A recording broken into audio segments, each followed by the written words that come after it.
한 통계 보고에 의하면 전 세계 그리스도인들이 평생 한 사람도 전도하지 못하고 이 세상을 떠난 경우가 몇 프로인가에 대한 그러한 조사가 있었습니다. 그 조사 결과가 의하면 85%에 해당한다고 합니다. 그러니까 정작 예수는 믿었지만 한 사람도 주님 앞에 인도하지 못하고 가는 그러한 성도가 85%라는 그런 말씀이죠. 자, 그렇다면 오늘날 현재 여러분들은 어떻습니까? 여러분들이 예수 그리스도를 믿는다고 하면 지난 세월 동안 과연 몇 사람을 주님 앞으로 인도를 하셨다고 생각이 됩니까?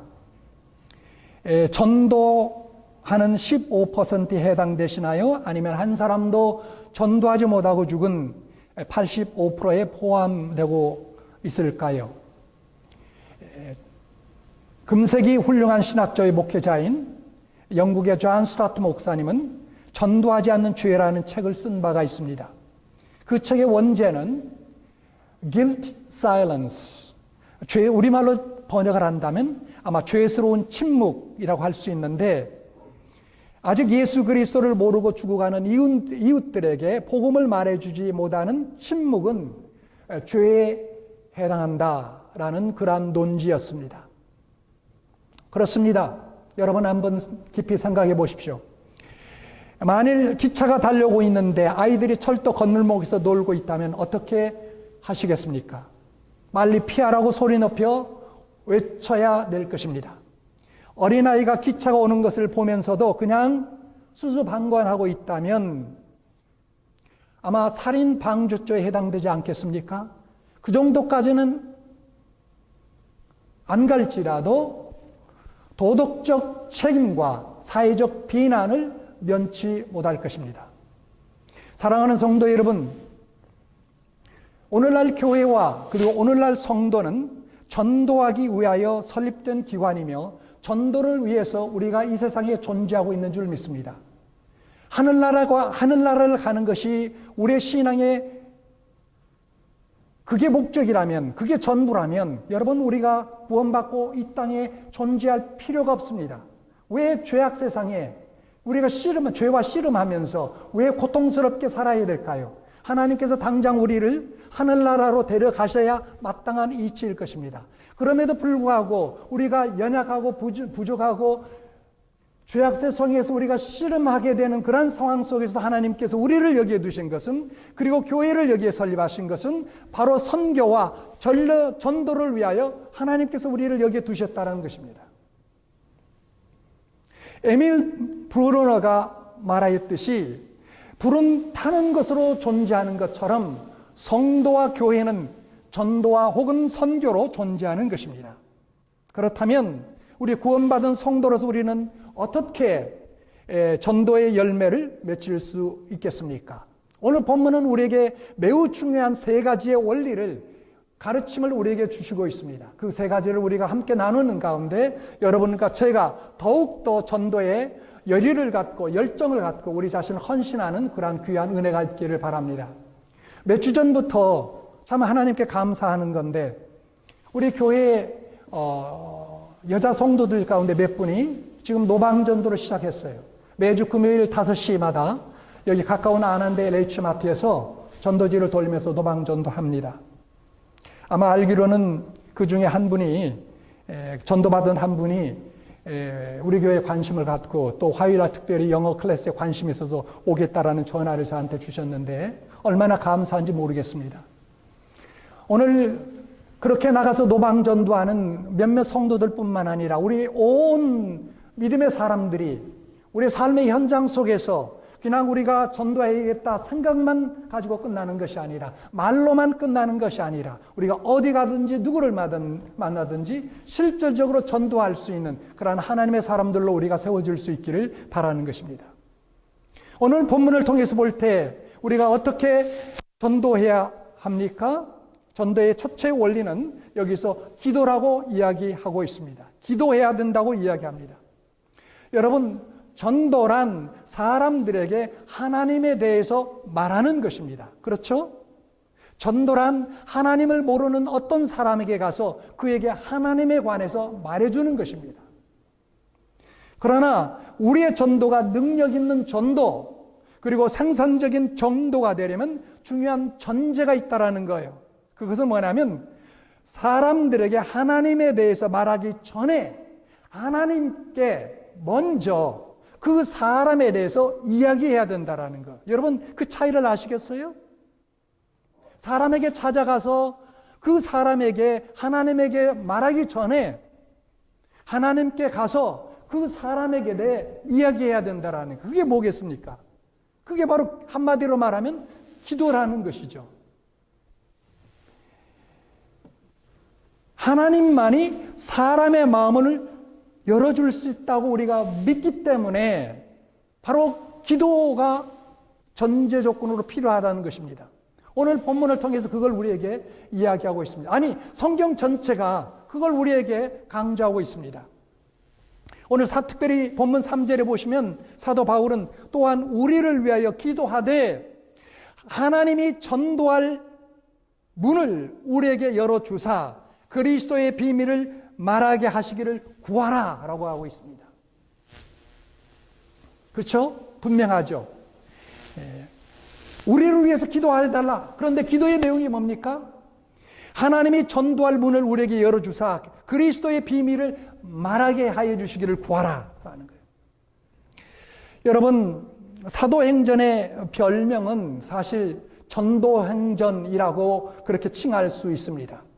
사도행전 초기는 초기 그리스도인들의 전도 역사의 무대를 보여주고 있습니다. 벌써 사도행전 1장을 여러분 가서 보십시오. 거기에 보면은 성도들이 모여서 예수 그리스도께서 부활 승천하시고 난 다음에 마가의 다락방에 모여서 기도에 전념했습니다.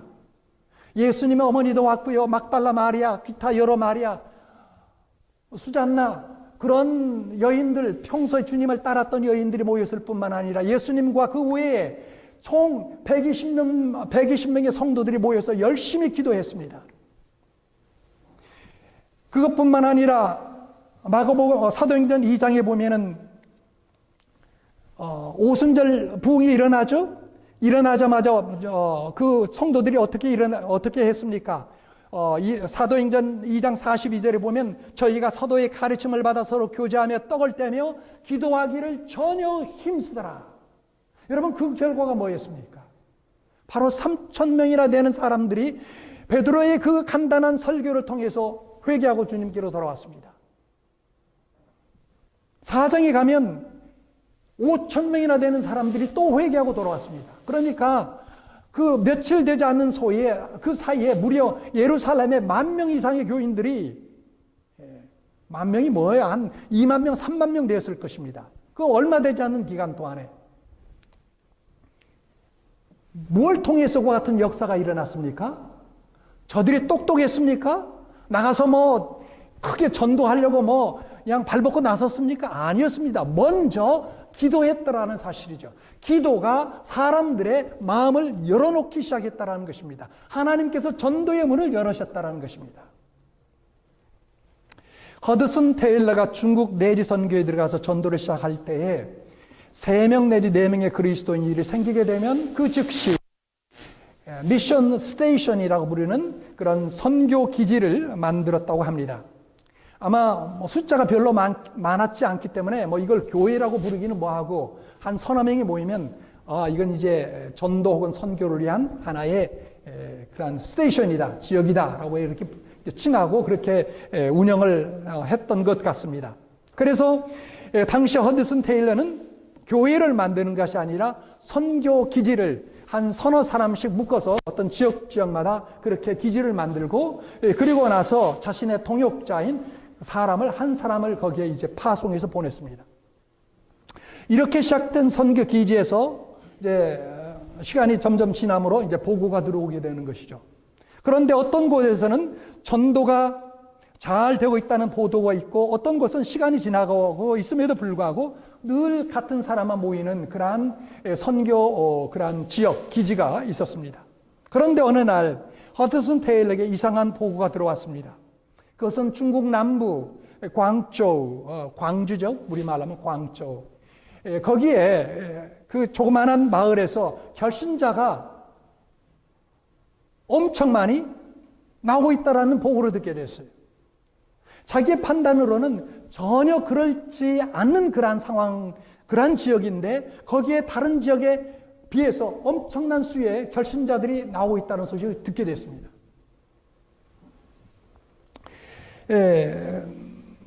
그리고 얼마 지나지 않아서 허드슨 테일러는 안식년을 맞아 영국으로 다시 돌아갔습니다. 그래서 이제 자기 파송한 교회와 그리고 또 협력해 주었던 그런 교회들을 이렇게 다니면서 그리고 또 재정 지원이나 또 중보 기도했던 그러한 지인들을 찾아가서 이제 선교 보고를 하고 교제를 하고 이렇게 지냈습니다.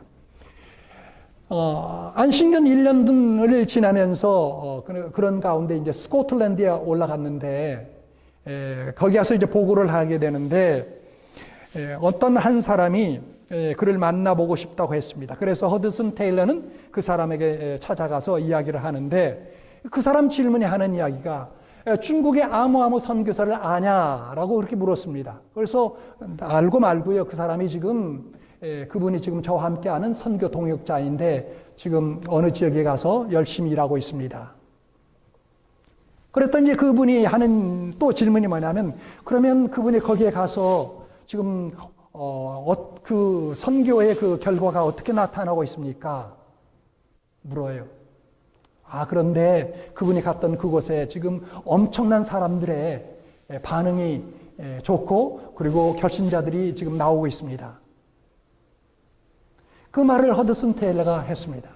그랬더니 그분이 하는 이야기가 선교사님, 거기에 중국 그 광저우에 가서 지금 사역하고 있는 선교사가 제 친구인데 제가 친구를 보내놓고 6년 동안 하루도 빠짐없이 하나님께 무릎 꿇고 기도했습니다.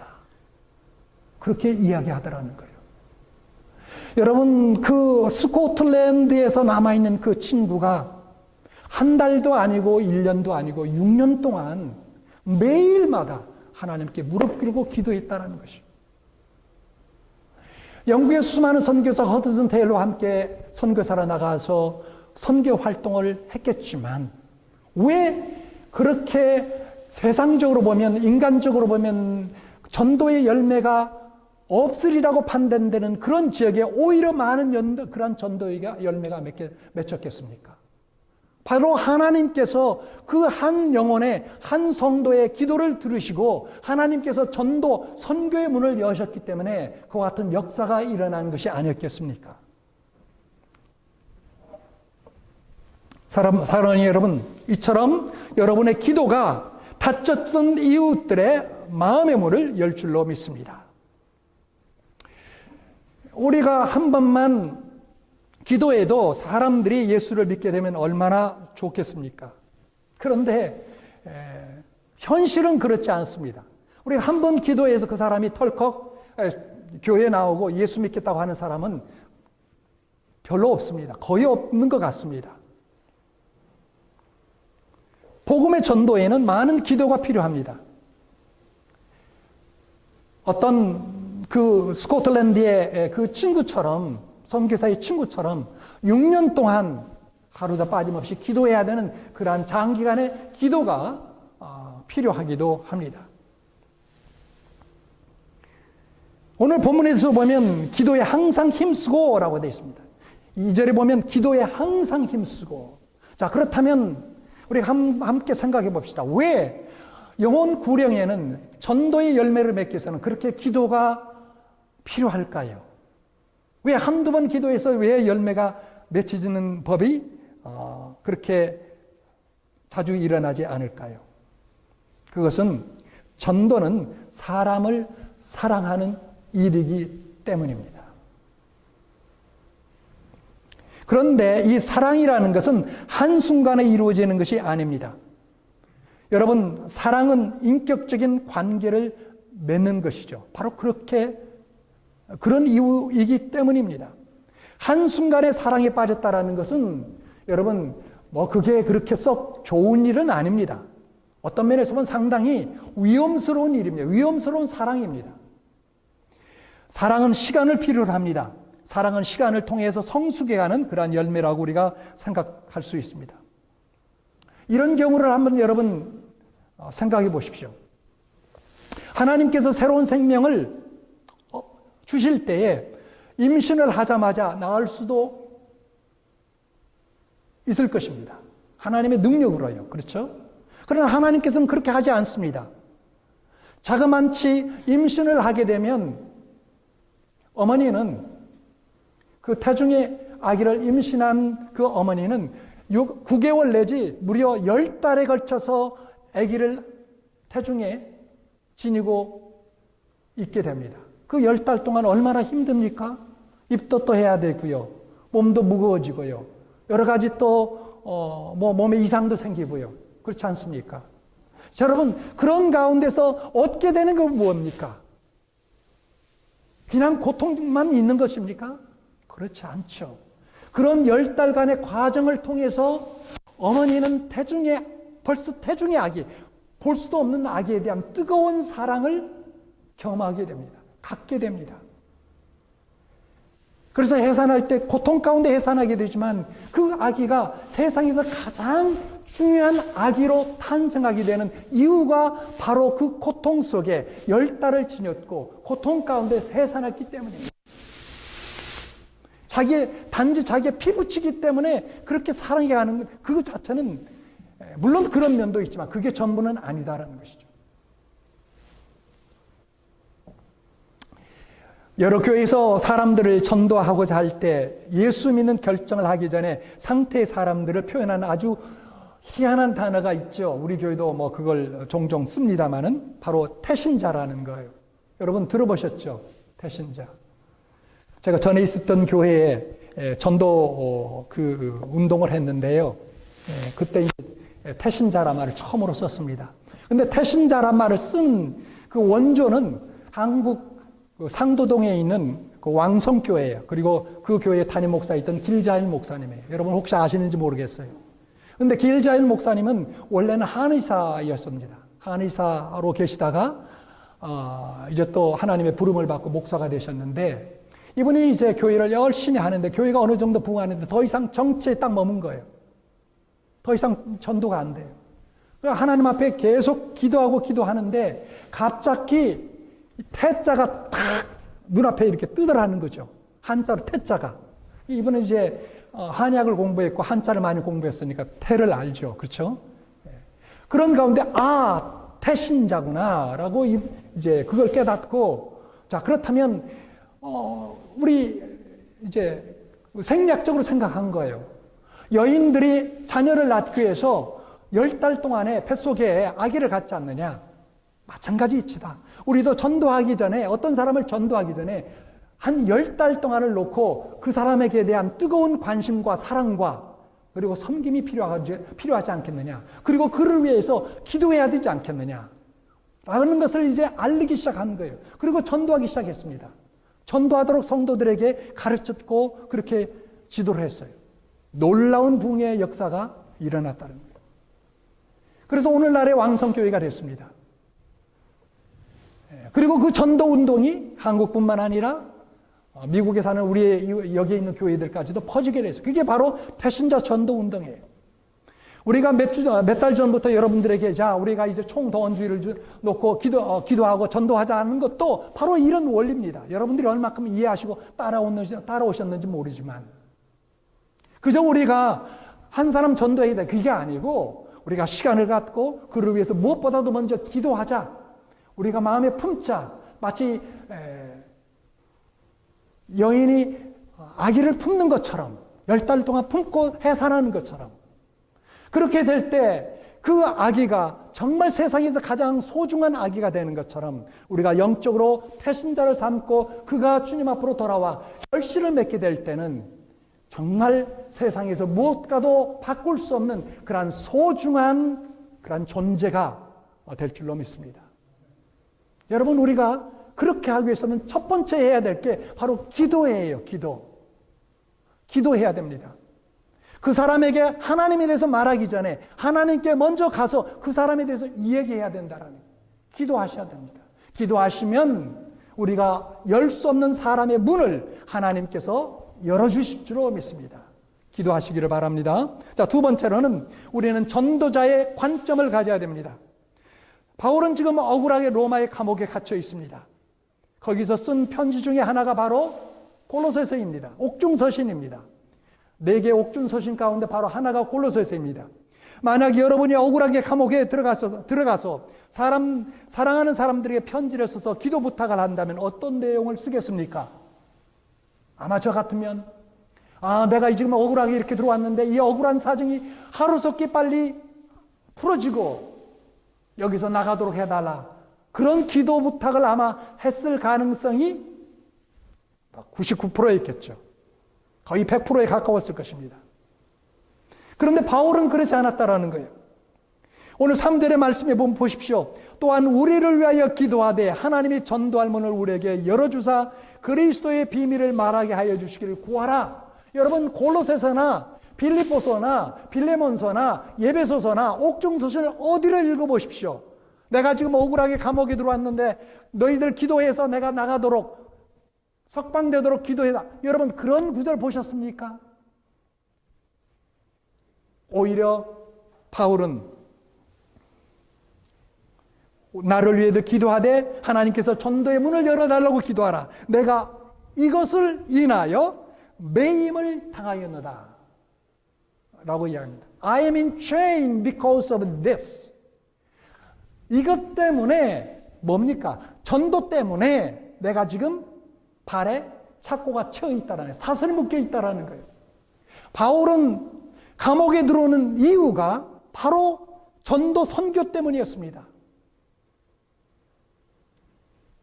그런데 어떻게 내가 석방되기를 위하여 기도하라고 중보 기도 부탁할 수가 있겠습니까? 사랑하는 여러분, 이것이 바로 하나님의 복음을 위탁받은 성도의 삶의 전도에 대한 자세인 줄 믿습니다.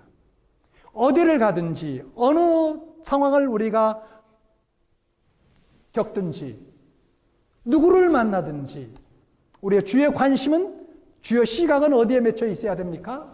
바로 전도입니다. 복음을 전하는 것입니다. 여러분들이 어떤 사람을 만나면 그런 분들이 있죠. 저 사람을 통해서 내가 어떤 이득을 좀 볼 수 있을까? 또 요즘에는 또 교회도 그렇게 정하는 것 같아요. 교회 가면 어떤 교회를 가면 내 비즈니스 좀 도움이 될까? 여러분 세상에 할 마음 없어서 그런 마음 가지고 교회를 택하고 그런 마음을 가지고 사람을 접합니까? 그것은 우리 성도로서 그건 정말로 그런 생각, 그런 자세 가졌으면 안 되는 것입니다. 우리는 누구를 만나든 어디를 가든 어떤 상황 속에 빠지든 어떻게 내가 나를 구원하신 예수 그리스도 이 천국에 대한 소망을 어떻게 전할까, 어떻게 알릴까, 여기에 우리가 시각을 둬야 되지 않겠어요? 세계 2차 대전이 끝난 후에 독일 고백 교회의 대표적인 지도자였던 마르틴 니물러라는 목사님이 계셨습니다. 아마 독일의 상당한 큰 교회였던 것 같아요. 여기에 이제 여러 목사님들이 계시는데 그 교회 가장 이제 그 담임 목사로 할 수 있겠죠. 마틴 니물러라는 분이 목사님이 계셨는데 이 목사님이 세계 2차 대전이 끝나고 난 다음에 전쟁에 대한 책임 백서라는 것을 발표했는데 이것이 굉장한 논쟁이 되었습니다. 그는 2차 세계대전의 책임에 대해서 히틀러를 별로 비방하지 않았다고 합니다. 대신 독일 교회의 책임이 크다라는 것을 말했습니다. 그 이유는 이분이 똑같은 꿈을 7번이나 꾸었는데 그것은 주님의 심판대를 통과하는 꿈이었다고 합니다. 동일한 꿈을 7번 꿨어요. 그런데 주님의 심판대를 통과하는 꿈이에요. 그런데 그 꿈 속에서 똑같은 꿈 속에서 7번 주님의 심판대를 통과하는데 무사히 통과했어요. 이제 하나님 앞에 나가는 거죠. 보좌에 간 거, 보좌에 이제 이르게 된 거죠. 쉽게 말하면 이제 천국에 들어간 거 아니겠습니까? 그런데 자기 뒤에 따라오는 사람이 있는데 주님께서 그에게 물터라는 것입니다. 너는 왜 예수를 믿지 않았는가? 그때 그 사람의 말하기를 주님, 아무도 나에게 예수 그리스도를 증거한 사람이 없었습니다. 라고 했답니다. 그런데 그 사람의 목소리가 익숙해서 돌아보니 바로 아돌프 히틀러였습니다. 꿈에서 본 이 사건이 그분의 생애를 바꿨습니다. 니물러 목사님은 히틀러를 죽이려고 했었지만 그를 위해서 그는 한 번도 기도한 적이 없었음을 알게 됐습니다. 그에게 복음을 전하기 위하여 진지하게 접근한 적이 없었다는 것입니다. 그분은 이 일에 대해서 크리스찬들이 책임을 지지 않고 자유로울 수 있는가에 대해서 말하는 것이 바로 전쟁에 대한 책임 백서의 주요 논지였습니다. 우리 그리스도인들은 어떻게 기도하지 않고 어떻게 전도하지 않고 세상을 변화시키며 바꿀 수 있다고 말할 수 있는가? 사랑하는 여러분, 우리 주변에 복음을 기다리는 사람들이 있습니다.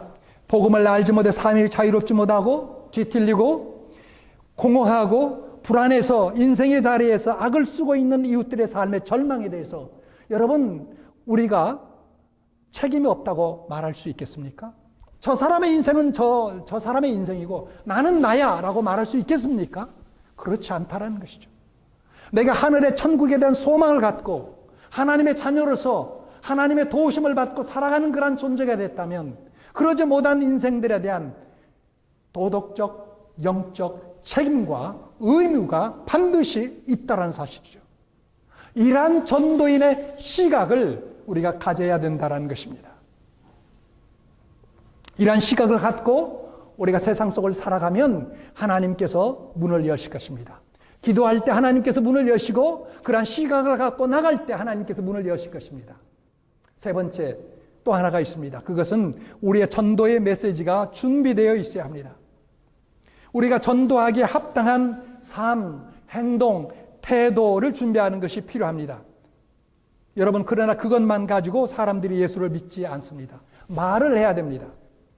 제가 텍사스에서 목회할 때에 우리 교인 가운데 아주 똑똑한 분이 있어요. 텍사스 그 주립대학의 물리과 교수인데 이분이 한 번은 저한테 그래요. 목사님, 저는 삶으로 전도합니다. 학생들에게. 삶으로. 학생들에게 또 이웃 동료들에게 삶으로 전도합니다. 그래요. 그래서 제가 그랬어요. 우리 형제님의 삶이 예수님보다도 더 우월합니까? 예수님은 완전한 삶을 사셨는데도 삶으로만 전도하지 않고 입을 열어 복음을 선포하셨습니다. 여러분, 그렇죠? 우리는 예수님에 비해서 터무니없이 허물이 많고 죄가 많습니다. 그런 예수님도 삶을 통해서 전도했을 뿐만 아니라 입을 열어 선포하고 외쳤는데 여러분, 우리가 입 닫고 있을 수 있겠느냐라는 말이죠. 반드시 우리의 입을 통해서 증거해야 됩니다. 그런데 그런 면에서 보면 우리에게 분명한 메시지가 준비되어야 됩니다. 오늘 본문의 말씀을 보십시오. 4절을 보시면 그리하면 내가 마땅히 할 말로서 이 비밀을 나타내리라 라고 했습니다. 내가 마땅히 할 말로서 이 비밀을 나타내라. 이 비밀은 무엇입니까? 바로 그리스도의 비밀, 복음의 비밀입니다. 오늘날 세상에 수많은 사람들이 예수 그리스도에 대해서 모르죠. 아는 것 같지만 모르죠.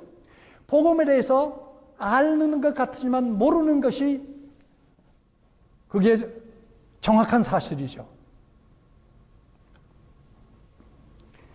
세상에 있는 분들뿐만 아니라 심지어 교회에 나오는 분들 가운데도 그리스도에 대해서 복음에 대해서 잘 알고 분명하게 알고 있는 분들이 글쎄 얼마나 될까 좀 생각해 볼 그런 이슈가 되기도 합니다만 일단 그런데 여러분, 우리가 입술을 열어서 복음을 전하려고 한다면 중요한 것이 뭐냐? 오늘 본문의 말씀에 보면 우리의 입술이 성화되어야 된다는 사실입니다.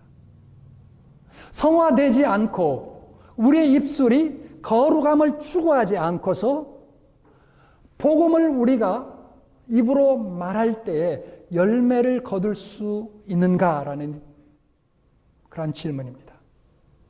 여러분이 복음 전하려고 할 때 방금 전까지 불평하고 원망하고 인생에 대해서 자조적인 말을 하고 이웃에 대해서 뭐 부정적인 이런저런 뭐 그런 이야기를 했다면 그 다음에 예수에 대해서 예수 믿으라고 말할 수가 있겠습니까, 세상에?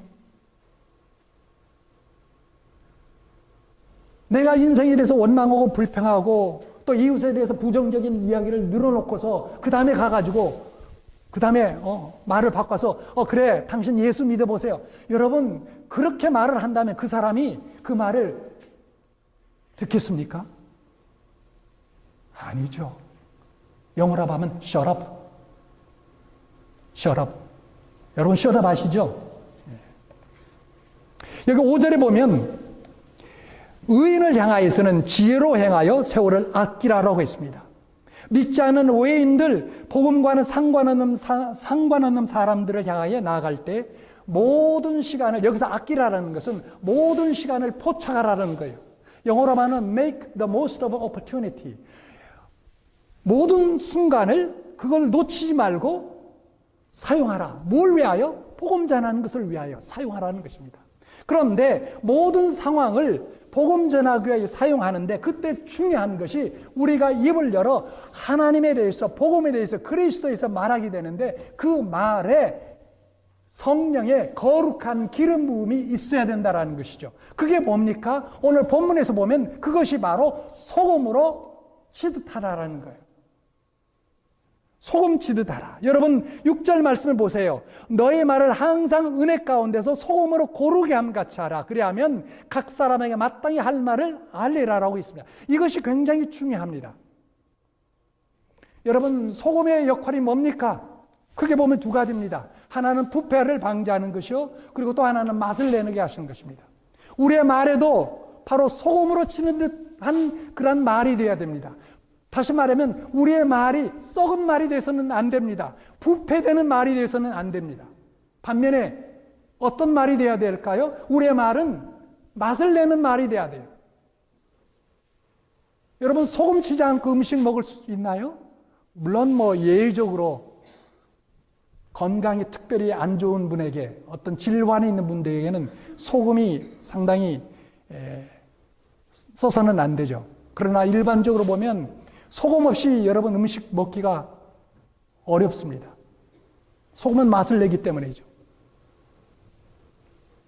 그렇기 때문에 사랑하는 여러분, 소금으로 고르게 함같이, 소금으로 친 것같이 라는 말은 부패되는 말이 아니라 은혜로운 말, 아름다운 말로 복음을 전하라는 것입니다.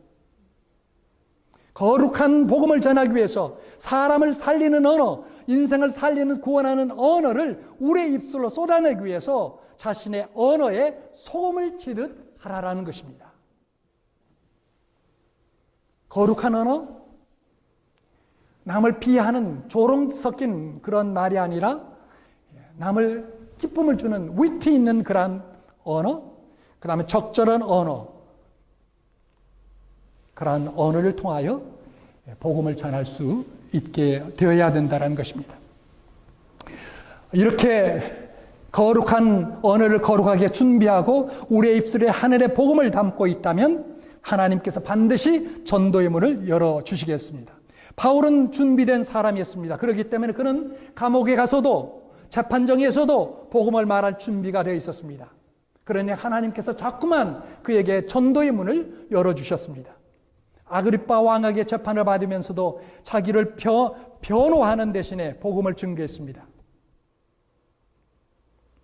사랑하는 여러분, 만약 우리도 바울처럼 그렇게 준비가 된다면 하나님께서 바울을 통해서 로마 역사를 바꾸고 세계 역사를 바꿨던 것처럼 하나님께서도 여러분과 저를, 이 지역사를 변화시키고 이 지역사회 뿐만 아니라 이 지역사회를 변화시키는, 이 지역사회를 넘어서서는 그러한 변화를 우리에게 이루어질 줄로 믿습니다.